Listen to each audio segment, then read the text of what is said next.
Jangan lupa subscribe YouTube channel Metro TV News dan jangan lupa nyalakan notifikasinya.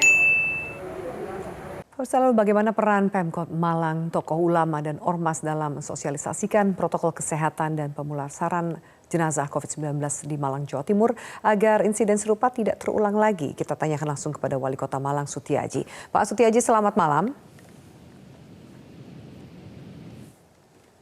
Pak Sutiaji, selamat malam. Ya, selamat malam. Assalamualaikum warahmatullahi wabarakatuh. Waalaikumsalam warahmatullahi wabarakatuh. Pak Sutiaji, bisa Anda ceritakan pertama mengenai kronologis kasus pengambilan paksa jenazah, mengapa hal itu bisa terjadi dan mengapa Anda sempat mengatakan bahwa video itu hanya sepotong 2 menit 42 detik ini? Ada gimana video itu hanya? Sepotong. Bisa Anda ceritakan mengenai kronologis kasus pengambilan paksa jenazah ini, Pak Sutiaji? Pertama, rapidnya itu dia berpegangan pada rapid asalnya, bahwa rapidnya itu non reaktif asalnya, sehingga keluarga meyakini, bukan keluarga sebetulnya, kemarin yang tiba-tiba yang imat saya itu adalah yang provokatif itu adalah bukan dari keluarga, cuma dia tokoh karena tahu bahwa yang meninggal dunia ini adalah seorang tokoh, yang sehingga tiba-tiba terus dia nyelonong untuk membongkar dan mencium. Tapi justru anaknya sendiri kan melarang kemarin. Nah, ini yang terjadi ya. Sehingga tadi kemarin itu ada debatable sebetulnya. Jadi mereka itu menghendaki karena ini tokoh, maka dan satu, yang kedua karena rapidnya itu adalah non reaktif. Nah, yang saya maksud sepotong, orang-orang mempunyai pemahaman bahwa itu nanti dimakamkan tidak sesuai dengan protokol. Tapi jadi diambil, terus ternyata memang kita tetap menghendaki dan keluarga juga sepakat tetap pakai protokol COVID. Karena perlu yang saya sampaikan, terlepas dari itu negatif maupun positif ya, kasus di Malang ini yang perlu kami sampaikan, dan ini untuk semua, saya kira untuk semua pemirsa, bahwa kasus pertama di Malang itu PDP negatif. Dia meninggal dunia PDP negatif, tapi anaknya positif, ya, temannya itu negatif, tapi istri temannya positif. Ini kluster Bogor. Artinya bahwa ketika dari para medis sudah menyampaikan bahwa ini adalah COVID, ya, mohon maaf, ini adalah PDP yang harus memakai pemulasaraan jenazah, mohon sekali lagi itu ditaati.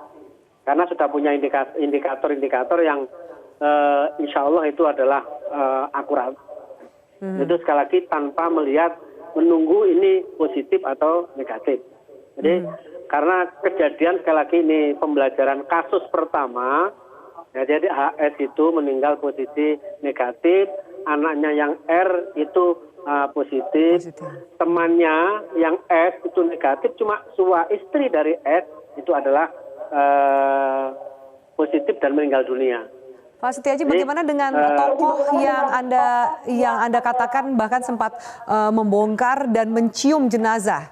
Apakah sudah dilakukan pengecekan dan tracing lebih jauh? Bagaimana hasilnya? Kita gini, memang tipologi masyarakat sana adalah paternalistik, ya. Dia minta bukti dan alhamdulillah sore tadi sudah ada bukti bahwa pasien ini adalah terkonfirmasi positif. Maka saya memintakan pada seluruhnya, ya, kemarin sudah dikasih tahu yang kontak langsung sebelum ada hasil, mohon untuk menahan diri. Kami serahkan pada Pak RT, Pak RW dan pihak keamanan setempat untuk melokalisir pergerakan orang ini. Saya khawatirkan memang dia nanti hasilnya kita belum tahu. Mudah-mudahan dia non reaktif, ya. Kalau non reaktif pun jangan merasa bahwa ini loh tidak benar. Karena kita perlu tahu bahwa kekebalan orang itu tidak sama. Ketika dia di tracing, ya, dan di swab negatif, belum tentu dia tidak menularkan virus ini gitu. Ya, Pak Sutiaji, saya konfirmasi sekali lagi agar jelas bahwa tokoh yang memaksa mengambil jenazah dan mencium jenazah, bagaimana statusnya? Apakah sudah dites dan bagaimana hasilnya? makanya hari ini tadi sore ini sudah dilakukan. Karena swabnya hasilnya sore ini kita sudah lakukan bersama-sama. Tapi sebelum dilakukan hari ini tadi, begitu setelah dimakamkan itu, kita minta untuk melokalisir supaya dia tidak berkeliaran, tapi belum kita lakukan rapid karena kita harus punya dasar bahwa loh ini kalau positif baru kita lakukan tracing. Baik, Pak Suyadi, kita harus jeda. Kita akan lanjutkan dialog ini. Anda juga sempat bertemu dan memanggil para tokoh ulama dan juga ormas. Apakah ini juga pertimbangannya karena pelaku pengambilan paksa jenazah dan juga yang mencium jenazah adalah termasuk tokoh ulama setempat? Kita lanjutkan sesaat lagi. Tetaplah bersama kami. Ya, Pak Suyadi masih bersama kami di Prime Time News. Iya. Ya. Ya. Pak, tadi sebelum jeda saya menanyakan, Anda juga sempat mengumpulkan tokoh ulama, bahkan ormas dan juga aparat setempat. Apa pertimbangannya? Apakah karena memang salah satu yang kita lihat viral tadi video itu adalah pelaku provokasinya adalah seorang tokoh juga? Salah satu diantaranya itu ya. Jadi kalau yang melaksanakan itu orang yang literasi agamanya tidak banyak gitu, mohon maaf sekali lagi kita maklumilah. Tapi karena seorang ketokohan ini harapannya ya memang dia menjadi uswah, menjadi contoh kepada yang lain. Yang benar-benar kami sesalkan. Sehingga kami mengumpulkan tokoh agama itu. Yang kedua, masyarakat di Kota Malang ini kan sebagian ada yang memang masih paternalistik. Jadi patron, apa kata key people-nya, ya, apa kata tokohnya. Yang sehingga harapan kami, para tokoh agama tadi menyampaikan hal-hal yang terkait dengan masalah ini. Yang ketiga, kemarin kami sampaikan bahwa tokoh agama kami kumpulkan, terus dari tim pemulasaraan jenazah juga kami hadirkan. Dijelaskan bahwa di sana itu yang namanya pemulasaraan jenazah itu sesuai dengan agama masing-masing. Yang agama Islam ya sholati, ya tempatnya dihadapkan ke kiblat, ya ada bagian tanah yang dikasih. Dan semuanya sudah sesuai dengan protokol, mohon maaf, sesuai dengan aturan agama masing-masing.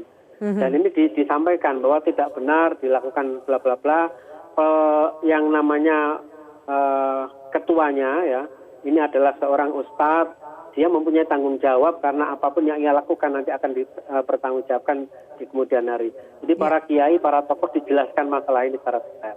Nah harapannya itu bisa mengviralkan, bisa menyampaikan pada para tokoh juga atau masyarakat pada masyarakat. Pak Suyadi, kita tidak menginginkan kejadian ini terulang lagi. Antisipasi lebih jauhnya dari Anda seperti apa? Apakah ada terobosan tentang pemulasaraan jenazah COVID?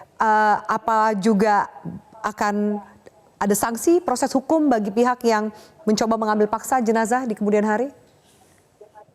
Tetap hemat saya ya, jadi yang namanya sanksi itu adalah yang terakhir ya. Kami akan lakukan yang namanya persuasif, pendekatan-pendekatan pada masyarakat. Kita jelaskan, nanti akan kita visualisasikan bahwa pemulasaraan jenazah itu gini loh. Kita akan videokan itu dan insya Allah akan kami sebarkan pada semuanya. Yang walaupun kemarin sebenarnya sudah tidak ada masalah. Ya. Yang kedua, tadi saya ketika diskon dengan Pak Menteri Polhukam yang diikuti oleh beberapa menteri, saya sampaikan bagaimana supaya yang namanya swab itu hasilnya cepat. Apalagi yang namanya PDP atau orang-orang yang sudah masuk ke rumah sakit ya, paling tidak kita pakai yang namanya TCM ya. Jadi tes cepat molekuler yang itu 90% dan tidak membutuhkan waktu lama. Waktunya hanya mungkin kurang lebih 3 jam. Artinya begitu 3 jam sudah selesai, suruh nunggu hasilnya apa, insya Allah nanti bisa. Itu yang bisa pertama. Clear, ya. Yang kedua, biar clear. Dan karena yang punya otoritas itu adalah pusat, karena rumah sakit rujukan bukan hanya tidak berada di pengendalian kepala daerah, ya. Ada rumah sakit provinsi, maka ada instruksi dari pusat seharusnya. Dan yang kedua, SOP kita pangkat lah. Tidak usah terlalu ramah birokrasinya sehingga ada percepatan. Ya. Ini percepatan karena apa? Yang namanya pemulasaraan jenazah tidak ada di setiap rumah sakit.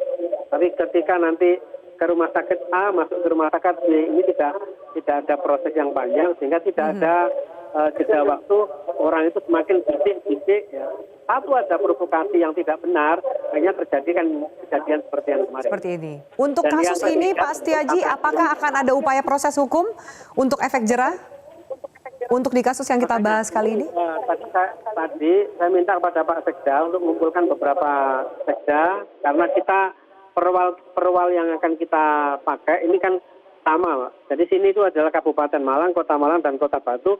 Biasanya semuanya karena irisannya ini pendek, kita bersama-sama membangun itu akan kita kaji ini, ya. Kami juga datangkan para akademisi. Ketika kita ini mundur ke belakang bahwa perwal belum diatur di dalam peraturan wali kota, tapi langsung kita bisa menjustifikasi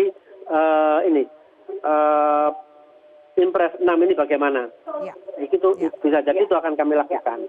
Ya. Baik, kita nanti perkembangannya seperti apa. Terima kasih atas waktu dan keterangannya Wali Kota Malang Pak Setiaji di Prime Time News.